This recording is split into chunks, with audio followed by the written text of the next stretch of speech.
wabarakatuh. Berjumpa lagi bersama saya Intan Dinilah dari kelas C220 dengan NPM 101200024. Nah, pada video kali ini saya akan menjelaskan atau membawakan materi bisnis internasional mengenai aspek politik, hukum, dan etika bisnis dalam bisnis internasional. Nah, video ini ditujukan dalam rangka memenuhi tugas evaluasi tengah semester mata kuliah Bisnis Internasional. Nah, semoga video ini bermanfaat. Selamat menyaksikan. Sistem politik meliputi struktur, proses, dan aktivitas yang mengatur berjalannya suatu negara. Nah, terdapat 3 jenis ideologi politik yang dapat diurutkan dalam garis atau dalam sebuah garis horizontal. Pada salah satu titik terdapat titik anarkisme dan pada titik lainnya ada totalitarianisme dan di sisi tengahnya terdapat pluralisme. Anarkisme merupakan sebuah kepercayaan bahwa individu atau kelompok tertentu tidak dapat menguasai aktivitas politik suatu negara. Pendukung ideologi ini percaya bahwa masyarakat tidak membutuhkan dan menginginkan pemerintahan karena pemerintahan dapat membatasi kebebasan pribadi. Sedangkan pada ideologi totalitarianisme merupakan sebuah kepercayaan bahwa setiap aspek kehidupan suatu negara harus diawasi oleh sistem politik. Ideologi ini tidak menganggap adanya kebebasan individu. Nah, sistem politik totalitarianisme ini meliputi komunisme dan fasisme. Nah, di antara kedua titik ekstrem tersebut terdapat ideologi pluralisme, yakni sebuah kepercayaan bahwa kedua kelompok publik dan swasta memainkan peran penting dalam aktivitas politik suatu negara. Nah, salah satu contoh negara yang menerapkan pluralisme yaitu Indonesia. Totalitarianisme dalam sistem politik totalitarianisme, pemerintahan memiliki kebebasan untuk mengatur kehidupan negara, termasuk masyarakat di dalamnya, tanpa dukungan maupun pengawasan dari pihak lain.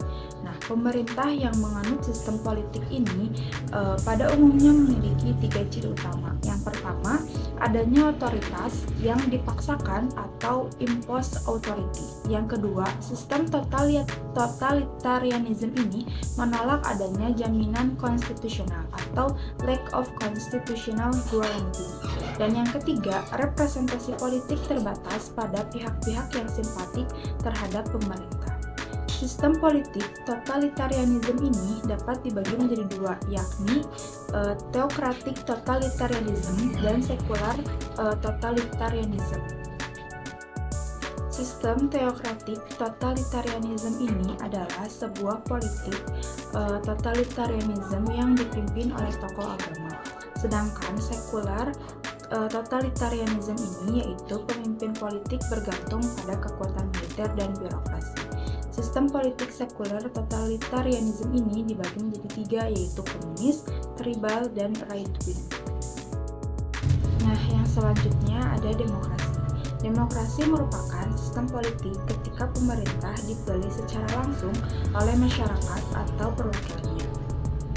Dalam sistem politik ini dikenal representatif demokrasi, yakni sistem demokrasi yang masyarakatnya memilih beberapa individu tertentu yang berasal dari kelompok mereka untuk mewakili hak suara mereka.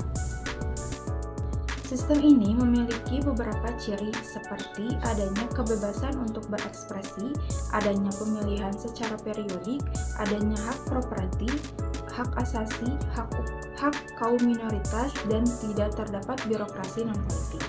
Sistem demokrasi mempertahankan lingkungan bisnis yang stabil melalui kebijakan dan peraturan yang melindungi hak properti individu. Nah, materi selanjutnya mengenai risiko politik. Risiko politik adalah kemungkinan perubahan politik yang dapat berdampak negatif bagi aktivitas bisnis yang dilakukan. Risiko politik ini berupa konflik dan kekerasan, terorisme dan penculikan, penyitaan properti, perubahan kebijakan, dan persyaratan konten lokal. Nah, selanjutnya ada tipe sistem legal dan pentingnya sistem legal global. Sistem legal merupakan sekumpulan peraturan dan regulasi termasuk proses didirikan dan dilaksanakannya peraturan hukum suatu negara. Sistem legal suatu negara dipengaruhi oleh banyak faktor budaya, seperti ide atau gagasan mengenai mobilitas sosial dan agama. Tak hanya itu, sistem legal suatu negara pun banyak dipengaruhi oleh sistem politik dari negara tersebut. Lalu ada jenis-jenis sistem legal. Yang pertama ada common law. Common law merupakan sistem legal yang didasarkan pada sejarah hukum dari suatu negara atau tradition, kasus pengadilan terdahulu, presiden, dan bagaimana hukum diterapkan pada kondisi atau situasi tertentu atau disebut dengan usage. Yang kedua ada civil law. Civil law adalah sistem legal didasarkan pada sekumpulan aturan tertulis yang membentuk kode hukum suatu negara. Yang ketiga ada theocratic law. Theocratic law dapat diartikan sebagai tradisi hukum yang didasarkan pada ajaran agama. Nah, yang selanjutnya ada perilaku etis. Perilaku etis adalah perilaku individu yang sesuai dengan moralitas atau pedoman perilaku yang baik. Nah, selain berperilaku etis, bisnis juga diharapkan melakukan tanggung jawab sosial dalam bentuk corporate social responsibilities atau CSR. CSR merupakan praktik bisnis di luar kewajiban hukum untuk secara aktif menyeimbangkan komitmen bisnis terhadap pihak-pihak yang berkepentingan seperti stakeholder. Praktik CSR berupa berbagai aktivitas sosial seperti pemberian amal bagi orang yang tidak mampu, mendirikan sekolah di negara yang berkembang, dan melindungi lingkungan global. Praktik CSR terdiri dari 3 lapisan aktivitas. Yang pertama, dikenal dengan lapisan tradisional filantropi, yang mana perusahaan mendonasikan sejumlah uang dan beberapa waktu karyawan untuk masalah sosial. Lalu, lapisan yang kedua berkaitan dengan risk management, yang mana perusahaan menyusun kode perilaku tertentu dan sepakat untuk beroperasi dengan tingkat transparansi yang lebih tinggi.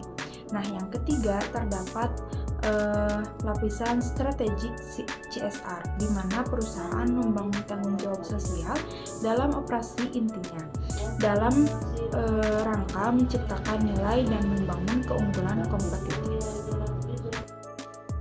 Nah, kesimpulannya, dalam materi ini berbagai macam sistem politik dan bagaimana hubungannya dengan bisnis internasional dibahas.